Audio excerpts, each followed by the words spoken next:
convincerti con la nostra esperienza nel motorsport o con le nostre partnership sportive. Ma non basta. L'unica cosa che conta in uno pneumatico è la sua qualità, in qualsiasi condizione. Kumo Tire. Niente.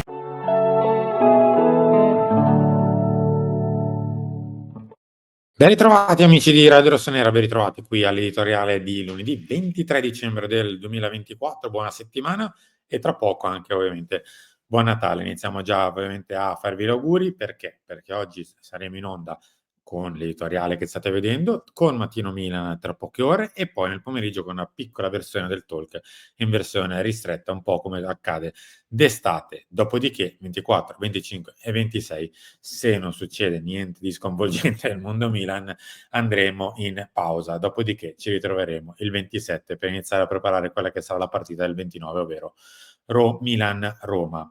Grazie a tutti quelli che hanno seguito il post, il talk e tutto quello che abbiamo fatto la scorsa settimana. Se volete mettere like, grazie. Se volete iscrivervi, pure. Se volete farci un regalo di Natale con una donazione, ancora di più.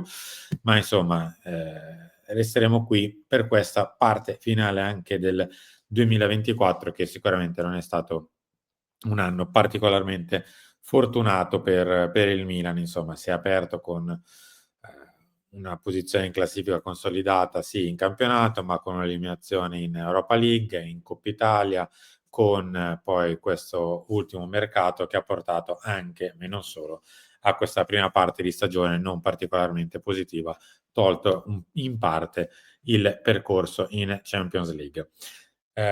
Due argomenti principali, quelli di quest'oggi dell'editoriale, ovvero sono due, questi che vedete di fianco a me, ovvero strategy e exit strategy. Parleremo ovviamente della parte societaria, che l'ha fatta un po' da padrone e anche un pochino cancellato quello che è stato Verona-Milan sia nel pre-partita che poi nel post-partita, di una partita che in realtà ha detto poco se non appunto i 3 punti presi e portati a casa che quantomeno fanno classifica, e quindi questo parleremo nella seconda parte. Ma nella prima, come detto, parleremo di parte societaria, anche perché sono uscite delle dichiarazioni dalla parte dell'Harvard Business School. Aspetta che lo vado a recuperare per prima che faccia un errore. Anzi, facciamo così, mi metto già nell'angolino qua di fianco, perché sarò... Eccoci qua, aspetta che devo togliere anche questa parte qui, altrimenti diventa un disastro. Le leggeremo, le commenteremo. Sono dichiarazioni comunque vecchie di mesi, ma uscite nelle ultime ore, e siccome tra l'altro per la parte proprietaria e societaria non è che siamo abituati a avere parole da poter commentare e raccontare, ovviamente le prendiamo per quando sono uscite, e siccome non sono state nemmeno così scavalcate da altre parole che cambiano in parte quello che è stato raccontato, le dobbiamo prendere esattamente per quello che sono, cioè il pensiero attuale della proprietà e della società. Perché, come detto, in questi mesi che ci hanno separato da quando sono state dette, niente è cambiato e non ci sono state parole diverse da quelle che poi ora leggeremo. E in parte spiegano anche un pochino quello che è il disegno attuale della proprietà. Inizierò con qualche grafica della D, Giorgio Furlani, poi passeremo a Cardinale e chiuderemo con Moncada. Vado via veloce perché ci sono tante parole da leggere e da commentare. Per Elliott, scusate, la priorità era ristrutturare la squadra e smettere di perdere soldi. Per Red Bull la priorità è migliorare la squadra per far progredire il business. E mentre per Elliott l'attenzione era concentrata principalmente sull'aspetto sportivo, ora l'attenzione è probabilmente equamente divisa tra l'aspetto sportivo e il resto del business. Questa è un po' la dichiarazione di intenti, la classica vision e mission di una società, dove non c'è, ma non ci stupisce ormai più, lo straccio della parola vincere. Non c'è nulla che profumi di aspetto sportivo, e va bene così. Andiamo avanti e capite il perché ora lo dico. Con Elliott il nostro obiettivo comunque era fermare le perdite, vivere con i nostri mezzi, dovevamo concentrarci sul miglioramento delle nostre prestazioni in campo. Sapevamo che se non avessimo vinto più partite i tifosi avrebbero smesso di venire e non avremmo avuto accesso ai ricavi derivanti dalle competizioni europee. Anche qui non c'è traccia di risultato sportivo, ovvero sapevamo che se non avessimo vinto più partite non è che arrivavamo quinti, sesti, settimi, no. e che i tifosi smettevano di venire e non avremmo quindi avuto accesso ai ricavi. Qua al Milan, posizionandoci nei primi 4 posti in Serie A, raggiungiamo la Champions League che è estremamente redditizia dal punto di vista dei ricavi, perché sia mai parlare anche qui della parte sportiva. Perché fare la Champions ovviamente è fonte di ricavi, punto. In secondo luogo, per quanto il successo sportivo sia importante, ci siamo resi conto che non dovevamo entrare in una modalità di successo a tutti i costi. I costi extra che si sostengono per inseguire il successo possono ucciderti finanziariamente. Io credo che nessun tifoso del Milan stia qui a tirare la giacchetta né a Forlani né a Cardinale né alla vecchia proprietà Elliott per avere chissà quale extra budget da investire e soprattutto come investirlo. Se c'è in questo momento contestazione, soprattutto per quanto riguarda la proprietà e che è andata avanti anche a Verona e con ogni probabilità andrà avanti anche il 29 contro la Roma, è perché questo aspetto è prioritario per il Milan, è secondario e forse anche terziario per il Milan, perché la parte sportiva viene forse in quarto piano, forse in quinto piano. Per inseguire il successo, questo l'ho già detto, scusate, avevamo bisogno di vincere più partite pagando meno i nostri giocatori. La nostra squadra era semplicemente troppo costosa. Il problema è che non abbiamo vinto più partite, perché il Milan, dal punto di vista sportivo, sta andando in peggiorando. Va avanti poi Forlani. Avevamo diversi soggetti che bussavano alla nostra porta. Non era un segreto che Elliott stesse cercando di vendere la sua quota al giusto prezzo. Alla fine Jarry era l'acquirente più interessato e disposto.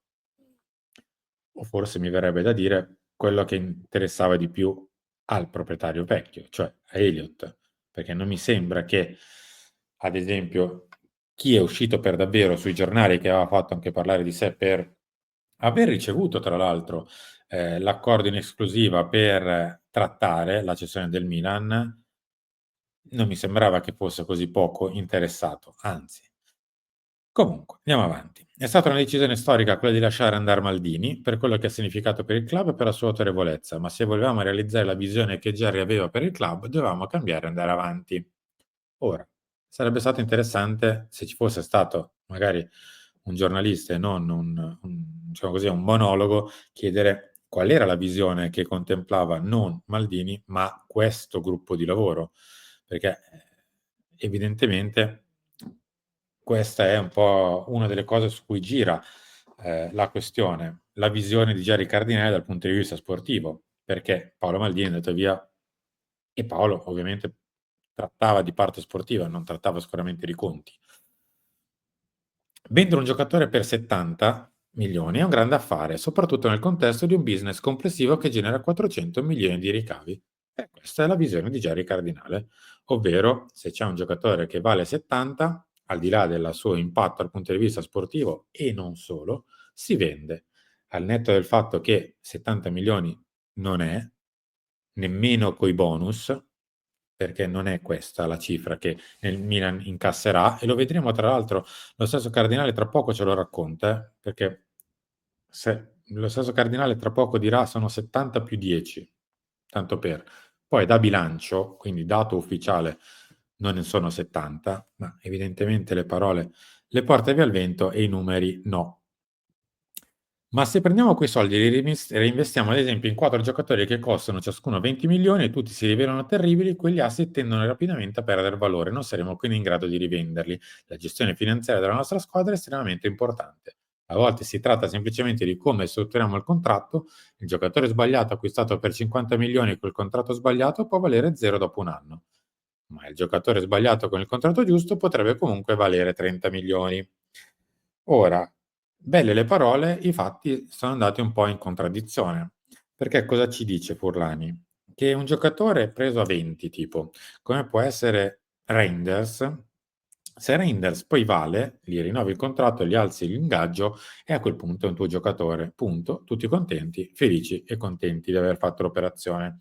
Ma se un giocatore, al contrario, vedi che so, Chukwueze o Loftus-Cheek, li prendi all'incirca la stessa cifra, chi più, chi meno, e invece di dargli l'ingaggio che hai dato a Reinders, di parti con dare l'ingaggio a 4, poi quel giocatore lì, se per caso floppa, sicuramente non lo rivendi né al prezzo in cui l'hai comprato, né al prezzo superiore di 30 milioni, al di là del contratto, perché c'è quella piccola cosa che fa sbilanciare le valutazioni dei giocatori che forse i nostri dirigenti un po' sottovalutano, che è il campo e i risultati. Perché se un giocatore gioca in una squadra che vince il campionato, automaticamente prende valore, anche se per caso non ha fatto una grandissima stagione. Se invece gioca in una squadra che arriva ottava, e che in questo momento il Milan è ottavo, se per caso poi tenti di rivendere quel giocatore, vendi un giocatore di una squadra che in questo momento è ottava, al di là del contratto. Continuiamo con Forlani. Voglio continuare a costruire un'organizzazione che sia pronta a capitalizzare i nostri successi sul campo con ciò che facciamo commercialmente fuori dal campo. Siamo ancora troppo dipendenti dal primo aspetto, ma abbiamo fatto grandi passi avanti nella mitigazione del rischio di perdita. Voglio ancora essere io a negoziare gli accordi. Sono ancora un po' un deal junkie, persona quasi dipendente dalle dinamiche di negoziazione, eccetera, eccetera. E non credo che nessuno possa aspettarsi che faccia la transizione completamente in questo tempo che è trascorso come CEO. Fermi tutti, perché nelle ultime ore, negli ultimi giorni, si sta cercando di questa operazione di sbiancamento delle colpe di Giorgio Furlani, portandolo a, diciamo così, in un campo solo e soltanto di conti, di numeri, dove lui è il re e invece non in quello che in realtà fa, ovvero l'amministratore delegato. E lui stesso dice di essere ben dentro questa figura di amministratore delegato e di essere parte attiva nelle scelte da amministratore delegato e non solo puramente di conti, come si sta cercando di dire nelle ultime ore, forse per pulire in parte quella che è anche le colpe di Giorgio Furlani, non solo sue, ovviamente, perché ci sono tanti attori protagonisti in questa storia, ma pensare di prenderlo e di toglierlo dal gruppo dei colpevoli, onestamente fa abbastanza ridere. Mi sono posto una domanda quando ho riflettuto sull'opportunità. Cosa rimpiangerei sul mio letto di morte? Non aver sfruttato questa opportunità di guidare il club di cui sono stato tifoso sin da quando ero bambino o buttarmici? Anche in una giornata come oggi, quando il nostro acerrimo nemico può vincere lo scudetto a casa nostra e anche con le minacce di morte che ho ricevuto, prenderei la stessa decisione. Ma, vabbè, guidare il Milan non deve essere un qualcosa per cui ti piace fare. Anche a me piacerebbe guidare il Milan, ma son sicuro di non essere in grado, così come non sono in grado né di giocarci al Milan né di allenarlo. Ma capisco che l'ambizione a volte fa andare oltre quelle che forse è la considerazione delle proprie capacità. A proposito di Forlani, ci sono le parole di Cardinale sulla scelta. Perché l'ho scelto? Avrei potuto assumere qualcuno con un casting nel calcio europeo. E vi direi, forse avremmo anche fatto meglio. Ma Giorgio pensa come pensiamo noi in Redbird. Lui, come Stefano Cociro, è un po' un unicum per il calcio europeo. Giovane, libero dal fare le cose perché è così che si sono sempre fatte. Ha una formazione da investitore, italiano, ma istruito e formato negli USA e nel Regno Unito. Ho capito che l'elemento più importante del ruolo di CEO nel calcio europeo è la responsabilità finanziaria e la capacità di integrare le prestazioni in campo e fuori dal campo. Portare una sofisticatezza, scusate, finanziaria disciplinata nel mercato dei trasferimenti dei giocatori e mantenere una posizione positiva di flusso di cassa. Questo è il fulcro della nostra tesi di investimento, è qui che entra in gioco Giorgio. Perfetto, devo dire. Questo non si commenta nemmeno, devo dire. Qui credo che siano questa invece è l'apoteosi del discorso di Cardinale. Per i tifosi il mio lavoro è vincere il campionato italiano ogni anno, lo capisco. Per i miei investitori che si concentrano sull'apprezzamento e il valore finale, il mio lavoro è posizionare la C Milan per lottare per lo scudetto ogni anno, qualificarsi per lo Champions League ogni anno e andare il più lontano possibile nella Champions League ogni anno. Questo è ciò che massimizza il flusso di cassa e il valore del marchio. Ora, qui per me c'è un grande errore nel ragionamento, ovvero separare quelli che sono i tifosi e gli investitori. Pensare che i tifosi non siano i tuoi primi investitori è un errore grosso. Pensare che i tifosi non siano il motore della società e che siano semplicemente quelli che ogni tanto tirano la giacchetta per dire scusate, ma il campionato lo vinciamo quest'anno o no? È un errore. Pensare che invece si debba fare affidamento solo e soltanto sugli investitori, soprattutto come primo asset, è un errore. Ma andiamo avanti. Potremmo ristrutturare significativamente il nostro stadio esistente. Perché noi eravamo rimasti un anno fa circa con Cardinale che a Londra, insieme a Ibrahimovic, ci diceva che il Milan aveva un unico piano, un'unica strada, ovvero lo stadio di proprietà da soli, a San Donato. Son passati 12 mesi o circa, poco più forse, e abbiamo assistito a tutto il contrario di tutto, marce indietro, retromarce, passi avanti, San Siro, ristrutturare. Abbiamo veramente assistito a di tutto. Questo per far capire che ogni tanto le parole le porta via il vento e bisognerebbe fermarsi semplicemente a quelle che sono, parole. Perché poi i fatti sono quelli che abbiam visto negli ultimi 12 mesi. Per ciò che costerebbe, scusate, la ristrutturazione, potremmo probabilmente costruire uno stadio completamente nuovo, ma costruire stadi in Italia è una sfida. Mi piacerebbe vedere la costruzione di uno stadio moderno con 70.000 posti, ma non stiamo ricevendo molto aiuto dal comune per ottenere le approvazioni urbanistiche della nostra posizione preferita, che aveva detto essere San Donato. Qui pare, da come parla, essere invece Milano. E sto ancora cercando di affrontare il disallineamento tra la costruzione di uno stadio in stile americano, che probabilmente costerà oltre 1 miliardo di euro, e l'impossibilità di applicare prezzi in stile americano. È una vera sfida. A proposito di sfida e del rifinanziamento, è il motore ovviamente del rifinanziamento stesso, lo stadio. Cioè, Cardinale ha sì messo dei soldi freschi in equity, comprando parte del Milan, e in parte ovviamente erano i debiti che erano maturati nel mentre, cosa che non è riuscito a fare integralmente, scusate, perché comunque dopo 3 anni non è riuscito a saldare Elliott. Accolgo l'obiezione che in questo mondo si possa anche pensare di, arrivati a un certo punto, rifinanziare ulteriormente, ma in parte bisognerebbe capire a che tassi, perché questo fa tutta la differenza del mondo, e soprattutto se si pensa realmente di riuscire ad arrivare a un certo punto a venderlo il Milan, perché solo e soltanto così il gioco d'azzardo, tra virgolette, paga. Perché senza lo stadio il Milan vale tanto quanto è stato comprato, forse un po' di più, forse un po' di meno, ma sicuramente non ci sarebbe un guadagno significativo da parte di Redbird. Quindi si scommette che nei prossimi mesi si possa portare a casa quello che è lo stadio. Mi sembra un azzardo importante. Poi è ovvio che questo è una sorta di mi compro del tempo per capire se riesco a starci ancora dentro. La questione è abbastanza delicata e in tutto questo non c'è, come sempre, traccia di parte sportiva per migliorare le prestazioni sportive di questa società. Non abbiamo venduto Tonali al Newcastle perché ne avevamo bisogno. Lo abbiamo venduto perché abbiamo ricevuto un'ottima offerta e abbiamo fatto una valutazione rischio e rendimento. Abbiamo incassato 70 milioni di euro, bonus compresi, più un earn-out di 10 milioni, la cifra più alta di sempre in Serie A. Grazie a quella vendita abbiamo acquistato 6 nuovi giocatori e rinnovato completamente la squadra. In bene, devo dire, visto i giocatori che sono stati portati a casa, perché una buona metà di questi 6 nuovi giocatori non hanno reso, anzi, hanno reso al di sotto delle proprie caratteristiche e disponibilità.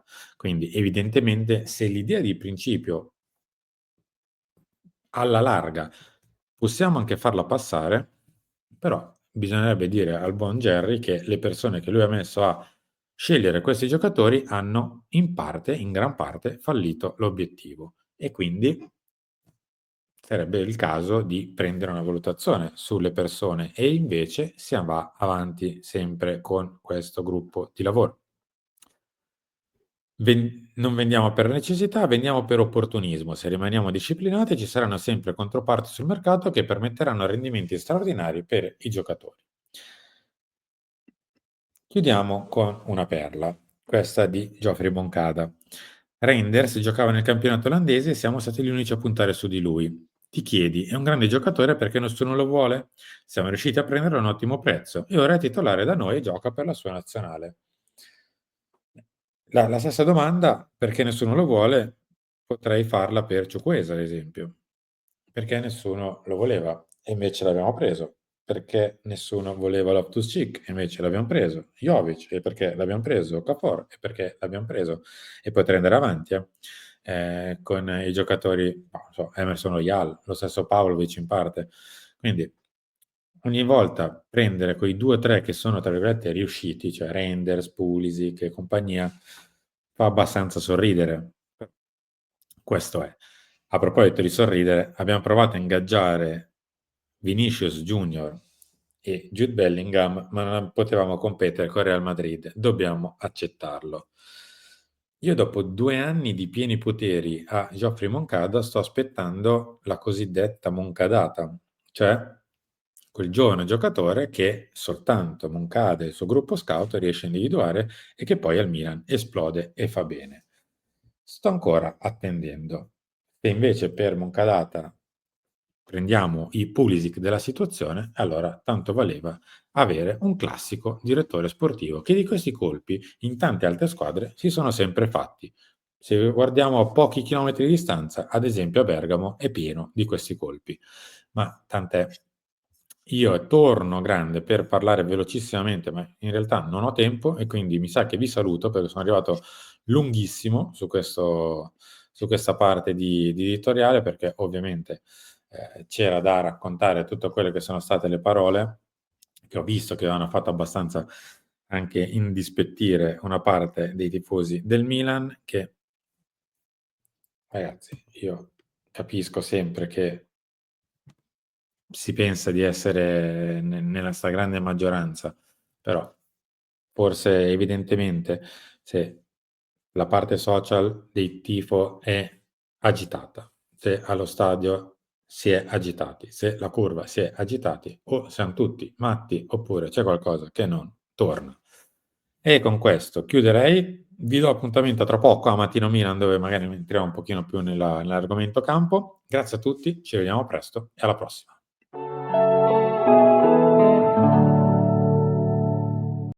Potremmo convincerti con la nostra esperienza nel motorsport o con le nostre partnership sportive. Ma non basta. L'unica cosa che conta in uno pneumatico è la sua qualità in qualsiasi condizione. Kumho Tire, nient'altro che qualità.